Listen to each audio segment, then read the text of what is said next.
ఈ ఎపిసోడ్ చూసిన తర్వాత మీరు అత్యవసర పరిస్థితుల్లో సహాయం అవసరమైనప్పుడు ఈ వ్యక్తి చేసిన తప్పు ఎప్పుడూ చేయరు.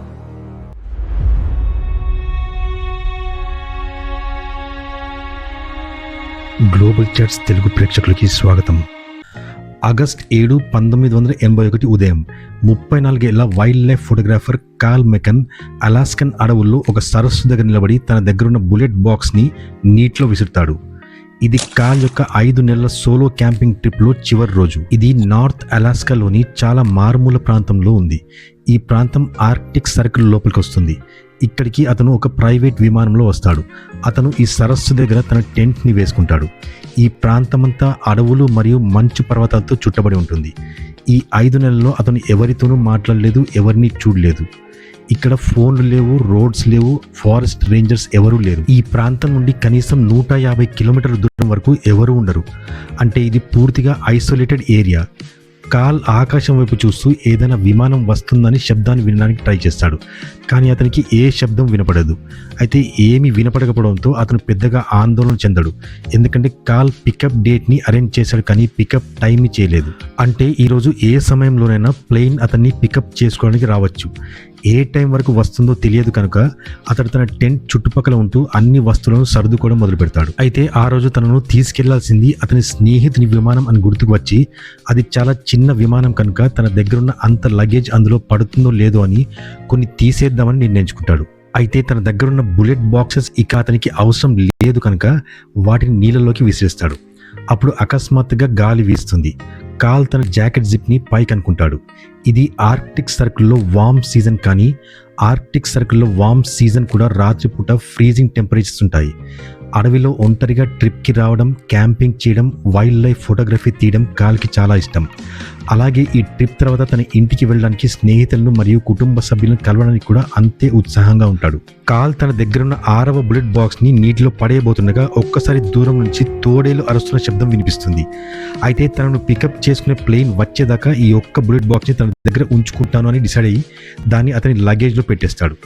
తన లగేజ్ బ్యాగ్ని వేసుకుని అతను ఆ సరస్సు ఒడ్డుకు వెళ్తాడు. అక్కడ అతను చేపలు పట్టడానికి వల వేసి ఉంచాడు. అతను వలను తీసినప్పుడు అందులోంచి 2 ట్రౌట్ చేపలు చిక్కుంటాయి. అయితే వాటిని తన టెంట్ దగ్గరికి తీసుకొచ్చి నిప్పు పెట్టి చేపలను తినడానికి రెడీ చేస్తాడు. అతను ఆ చేపల్ని తింటూ ఆకాశం వైపు చూస్తూ విమానం త్వరగా వస్తే బాగుంటుంది అని అనుకుంటాడు. ఆ తర్వాత అతను తన డైరీని తీసి చివరి రోజు డీటెయిల్స్ని రాసుకుంటాడు. తర్వాత తన లగేజ్ని తీసుకొని వాటర్ లైన్ పికప్ పాయింట్ దగ్గరికి వస్తాడు. అక్కడ కూర్చొని తన ఫ్రెండ్ కోసం వెయిట్ చేస్తూ ఉంటాడు. చూస్తూ సాయంత్రం అవుతుంది, కానీ విమానం వచ్చే సూచనలు కనిపించవు. కార్ల్ అక్కడ కూర్చుని అక్కడి బ్యూటిఫుల్ వ్యూని ఎంజాయ్ చేస్తూ ఉంటాడు. ఎందుకంటే అది అతని ఆఖరి రోజు కాబట్టి. ఈ ట్రిప్ అతనికి చాలా సక్సెస్ఫుల్ ఫోటోగ్రఫీ ట్రిప్ అయింది. అతడు 500కు పైగా ఫిలిం రోల్స్తో షూట్ చేశాడు. తను తీసిన ఆ వైల్డ్ లైఫ్ ఫోటోగ్రాఫ్ని అమ్మడం ద్వారా అతనికి మళ్ళీ వచ్చే సంవత్సరం ఇలాంటి వైల్డ్ లైఫ్ ట్రిప్ కోసం సరిపడే డబ్బు అరేంజ్ అవుతుంది. అలా ఆలోచించుకుంటూ కూర్చుండగా సూర్యుడు అస్తమించబోతున్నాడని గమనిస్తాడు. అయితే కార్ల్ ఆ సమయానికి కొంచెం ఆందోళన చెందుతాడు. ఎందుకంటే నార్త్లో ఉన్న ఈ ప్రాంతంలో సూర్యుడు 20 గంటలు ఆకాశంలో ఉంటాడు. ఈ సమయం సూర్యుడు అస్తమిస్తున్నట్లయితే ఇక్కడ అర్ధరాత్రి అయిందని అర్థం. తన ఫ్రెండ్ రోరీ ఈ రోజు అతన్ని ఇక్కడ నుండి పికప్ చేసుకోవాల్సి ఉంది. అయితే ఏ సమయంలోనైనా వస్తాడులే అని కార్ల్ అనుకుంటాడు. కానీ ఇక్కడ అర్ధరాత్రి కావడంతో తన స్నేహితుడు తన పికప్ డేట్ని మిస్ చేశాడని కార్ల్కి అర్థమవుతుంది. కానీ తన ఫ్రెండ్ ఎందుకు పికప్కి రాలేదు అని కాంటాక్ట్ చేయడానికి కూడా కార్ల్ దగ్గర ఏ మార్గం లేదు. అలా సమయం గడిచే కొద్దీ కార్ల్ ఆందోళన చెందుతుంటాడు. చివరికి అతను మళ్ళీ తన టెంట్ని వేసుకొని దాని లోపల వెళ్ళి స్లీపింగ్ బ్యాగ్లో పడుకొని తన స్నేహితుడు రేపు వచ్చి పికప్ చేసుకుంటే బాగుంటుంది అనుకుంటాడు. మరుసటి రోజు కార్ల్ ఉదయాన్నే లేచి తన వస్తువులను మళ్ళీ సర్దుకొని అక్కడే కూర్చుని తన ఫ్రెండ్ కోసం వేచి చూస్తాడు. కానీ రోజంతా గడిచిపోయినా ఆ రోజు కూడా ప్లేన్ రాదు. అయితే తన ఫ్రెండ్ పికప్ డేట్ని మర్చిపోయి ఉంటాడేమో అని అనుకుంటాడు.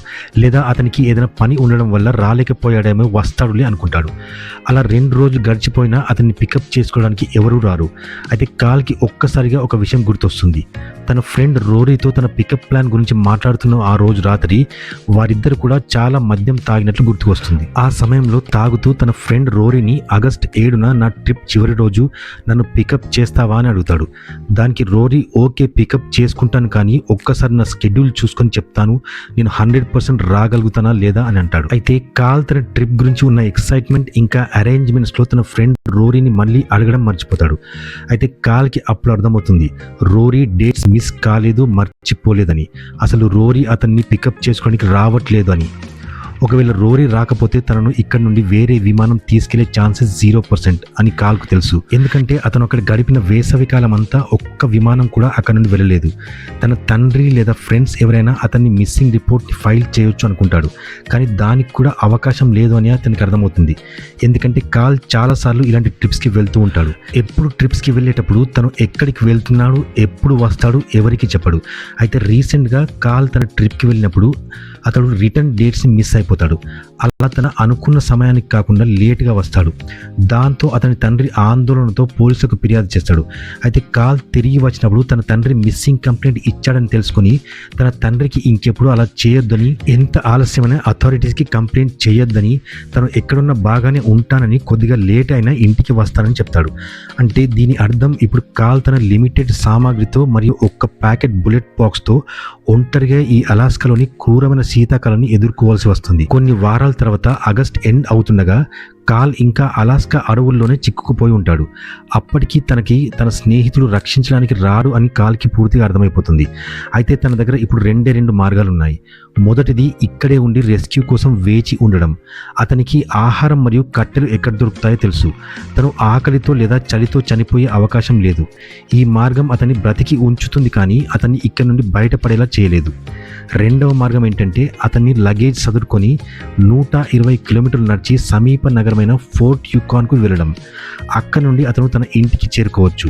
కానీ అక్కడ వరకు వెళ్ళే మార్గంలో అతను చనిపోయే అవకాశాలు చాలా ఎక్కువగా ఉన్నాయి.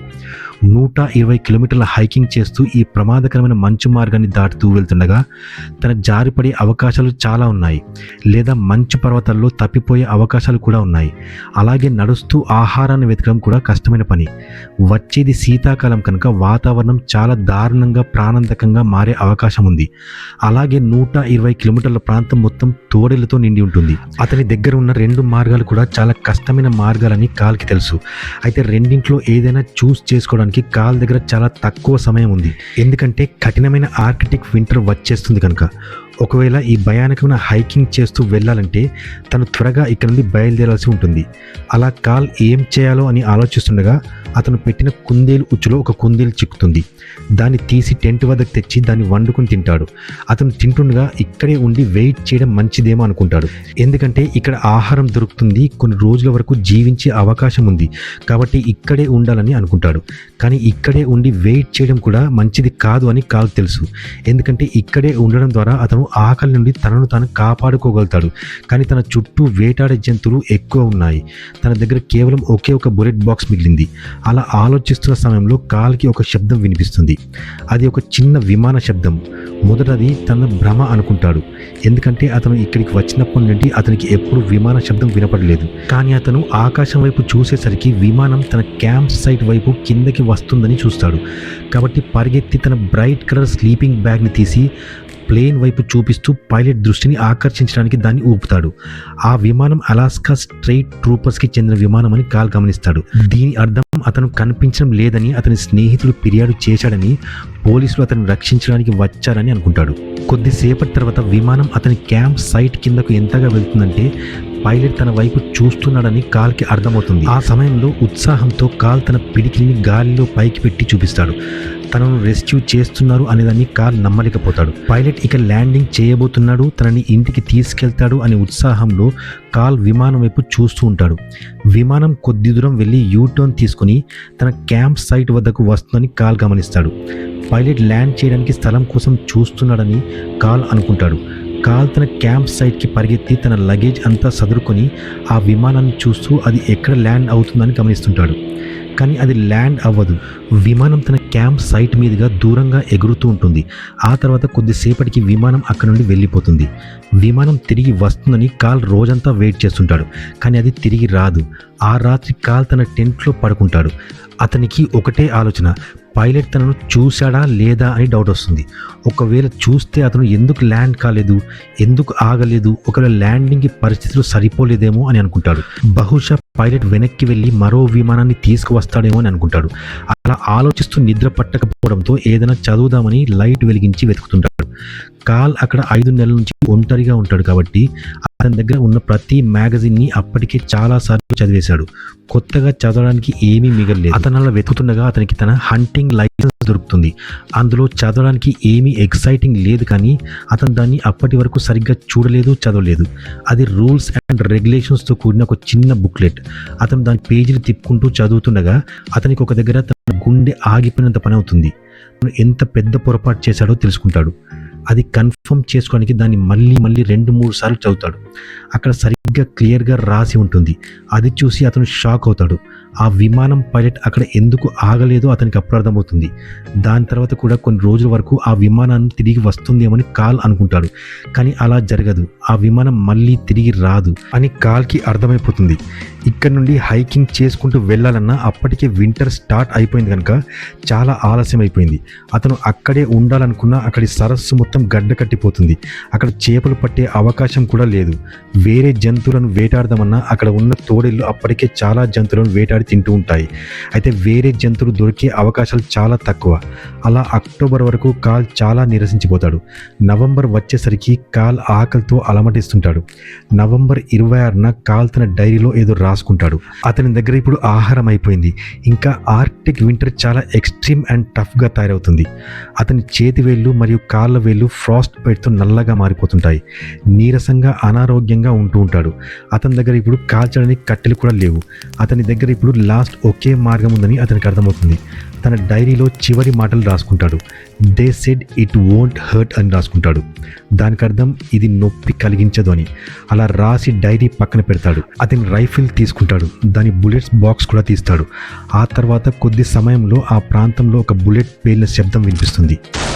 కొన్ని నెలల తర్వాత ఫిబ్రవరి 1982లో అలాస్కా స్టేట్ ట్రూపర్స్ కాల్ని కనుగొంటారు. కాల్ తనని తాను కాల్చుకొని చనిపోయి ఉంటాడు. కాల్ తన లైసెన్స్ ని చదువుతున్నప్పుడు అతను ఎక్సైట్మెంట్లో గాల్లో తన పిడికిల్ని పైకి లేపి పైలట్కి చూపిస్తాడు. అలా తన పిడికిల్ని పైకి ఎత్తి చూపించడం ద్వారా కాల్ తన తలరాతని తానే రాసుకుంటాడు. ఎందుకంటే హంటింగ్ లైసెన్స్లో క్లియర్గా రాసి ఉంటుంది, ఒక పిడికిలి గాల్లోకి ఎత్తి చూపించడం అంటే దాని అర్థం అంతా ఓకే అని. ఎప్పుడైతే ఆ అలాస్కన్ ట్రూపర్స్ విమానం అతనికి దగ్గరగా కింద నుంచి వెళ్తుందో అప్పుడు కాల్ ఒక చేతి పిడికిలి పైకెత్తి చూపడంతో పైలట్ అంతా ఓకే అనుకుంటాడు. అలాగని అక్కడ నుండి వెళ్ళిపోతాడు. కాల్ తన హంటింగ్ లైసెన్స్ ని అంతకుముందే చదివి ఉంటే అతడు తన 2 చేతుల్ని పైకెత్తి చూపించాల్సింది. దాని యూనివర్సల్ అర్థం ఏంటంటే తనను ఇక్కడ నుండి తీసుకెళ్ళమని. ఇది ఈ రోజు వీడియో. ఈ వీడియో కనుక మీకు నచ్చినట్లయితే లైక్ అండ్ షేర్ చేయండి. అలాగే న్యూజిలాండ్లోని ఒక 7 ఫ్రెండ్స్ గ్రూప్ వైకాటో రివర్ వద్ద స్విమ్ చేయడానికి వెళ్తారు. వాళ్ళు 3 సార్లు వచ్చిన వార్నింగ్ సైరన్ని ఇగ్నోర్ చేస్తారు. అది వారిని ఎలాంటి ప్రమాదంలో పడేసిందో ఈ వీడియో చూసి మీకు అర్థమవుతుంది. ఇక్కడ క్లిక్ చేసి ఇప్పుడు చూడండి. ఇలాంటి ఎన్నో ఆసక్తికర వీడియోస్ కోసం మా గ్లోబల్ చెస్ తెలుగు ఛానల్ని సబ్స్క్రైబ్ చేసుకోండి. మరో అద్భుతమైన వీడియోతో మేము ముందుంటాను. అంతవరకు సెలవు. నమస్కారం. Thanks for watching.